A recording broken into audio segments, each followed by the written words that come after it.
rừng em xem mình đau nha lúc lăng rừng bây giờ bộ tặng cái xù mà xù của bạn nè nè lăng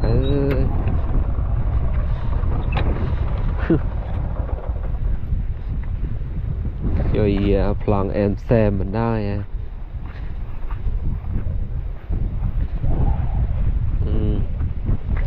riệp smile tịch tịch máu cho rung hơi mà đây một bàn cô mới đã ô plong em xem mình đây nè ô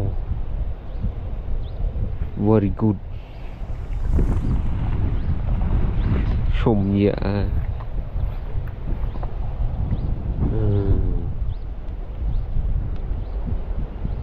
cái lạnh lọ chứ cái thư hàng là khuê hàng ấy cái phiệp lần liền á